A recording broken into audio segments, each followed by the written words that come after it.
कभी सोचा है कि जब हम स्ट्रेस में होते हैं तो हमारे शरीर के अंदर मतलब एकदम जीन्स के लेवल तक क्या चल रहा होता है? आज हम इसी कनेक्शन को समझने की कोशिश करेंगे। तनाव, शुगर और हमारे जीन्स के बीच का जो ये हैरान करने वाला रिश्ता है ना, उसे करीब से देखेंगे। तो आज का हमारा सफर कैसा रहेगा, एक नजर डालते हैं। सबसे पहले हम समझेंगे स्ट्रेस और शुगर का कनेक्शन। फिर देखेंगे कि ये दोनों मिलकर लंबे समय में क्या नुकसान कर सकते हैं।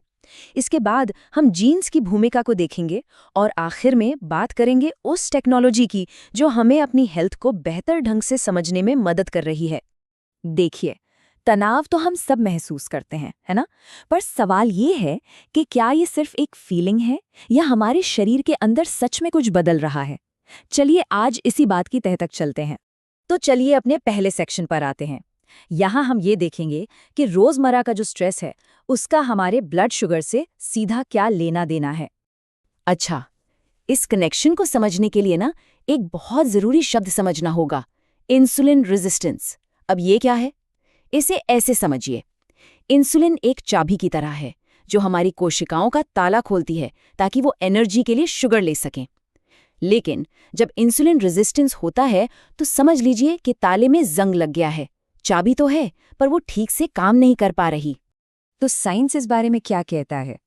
हाल ही में एक स्टडी हुई जिसने इसी सवाल का जवाब ढूंढा। उसमें लोगों को 2 ग्रुप्स में बांटा गया। एक वो जिनका शरीर इंसुलिन को अच्छे से रिस्पॉन्ड करता था और दूसरे वो जिनका नहीं। और यहीं से कहानी असली में दिलचस्प हो जाती है। स्टडी में पता चला कि स्ट्रेस का असर सब पर एक जैसा नहीं होता। जिन लोगों का शरीर इंसुलिन को लेकर सेंसिटिव था, उन पर स्ट्रेस का कोई खास असर नहीं हुआ। लेकिन जो लोग इंसुलिन रेजिस्टेंट थे, उनके लिए स्ट्रेस का सीधा मतलब था ब्लड शुगर का बढ़ना, वो भी काफी ज्यादा।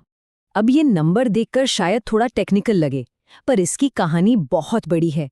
ये हमें बस इतना बता रहा है कि इंसुलिन रेजिस्टेंट लोगों में स्ट्रेस और हाई ब्लड शुगर का जो कनेक्शन है वो कोई तुक्का नहीं है।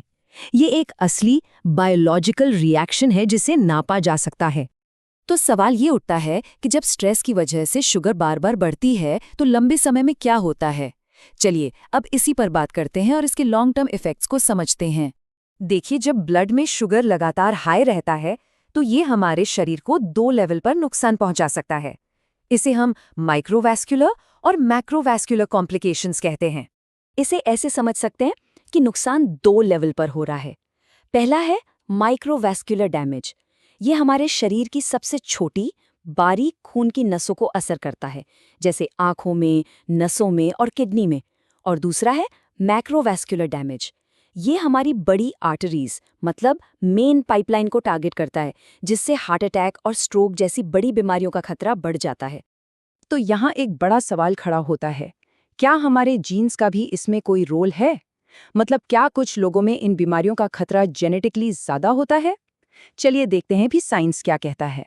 ये वाकई बहुत इंटरेस्टिंग है। एक स्टडी में रिसर्चर्स ने एक खास आबादी को स्टडी किया और पाया कि कुछ जीन्स का सीधा कनेक्शन खास तरह की हेल्थ प्रॉब्लम से है।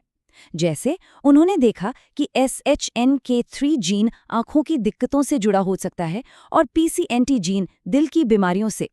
इससे ये पता चलता है कि हमारी जेनेटिक बनावट ये तय कर सकती है कि शरीर का कौन सा हिस्सा ज्यादा कमजोर है। लेकिन कहानी में एक बहुत बड़ा ट्विस्ट है। जो इस स्टडी में देखा गया वो तो जरूरी है ही, पर जो नहीं देखा गया वो शायद उससे भी ज्यादा जरूरी है। जिन जेनेटिक मार्कर्स को एनालाइज किया जा रहा था, उनमें से 84% को फिल्टर आउट कर दिया गया। जी हाँ, 84%। और ऐसा क्यों हुआ? स्टडी के ऑथर्स खुद बताते हैं कि ज्यादातर जेनेटिक डेटा जो हमारे पास है वो यूरोपियन लोगों का है। इसका सीधा सा मतलब ये है कि हम दुनिया की बाकी आबादी के बहुत जरूरी जेनेटिक क्लूज को मिस कर रहे हैं। ये एक बहुत बड़ी समस्या है। और यहीं पर टेक्नोलॉजी की एंट्री होती है, जो हमें हमारे आखिरी सेक्शन तक ले आती है। अब हम देखेंगे कि कैसे टेक्नोलॉजी हमें रियल टाइम में अपनी हेल्थ को मैनेज करने में मदद कर रही है। और इस हेल्थ रेवोल्यूशन के सेंटर में है एक छोटा सा लेकिन बहुत powerful device, continuous glucose monitor यानी CGM। इसने ब्लड शुगर को ट्रैक करने का पूरा तरीका ही बदल दिया है। ये एक असली गेम चेंजर है।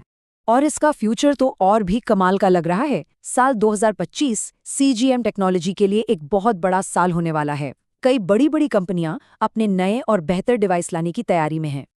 और ये जो एडवांसमेंट्स हैं, ये सिर्फ छोटे-मोटे अपडेट्स नहीं हैं। इनका मकसद है इस टेक्नोलॉजी को हमारी जिंदगी में और आसान और यूजफुल बनाना। और सोचिए, ये तो सिर्फ शुरुआत है। भविष्य में यही सेंसर्स शायद हमें हमारी हेल्थ के बारे में और भी बहुत कुछ बता पाएंगे।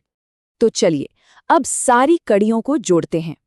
हमने एक आम सी फीलिंग यानी स्ट्रेस से शुरुआत की और देखा कि कैसे वो एक कॉम्प्लेक्स बायोलॉजिकल चेन रिएक्शन शुरू करती है, जो हमारे जीन्स से लेकर हमारी यूज की जाने वाली टेक्नोलॉजी तक हर चीज से जुड़ी हुई है। और ये सब हमें एक बहुत बड़े सवाल पर लाकर छोड़ देता है। जैसे जैसे टेक्नोलॉजी हमारे शरीर के अंदर की दुनिया को हमारे सामने ला रही है, हम इस जानकारी का इस्तेमाल कैसे करेंगे? क्या हम वाकई अपने जीने का तरीका बदलेंगे? इस बारे में सोचना ही अपने आप में बहुत एक्साइटिंग है।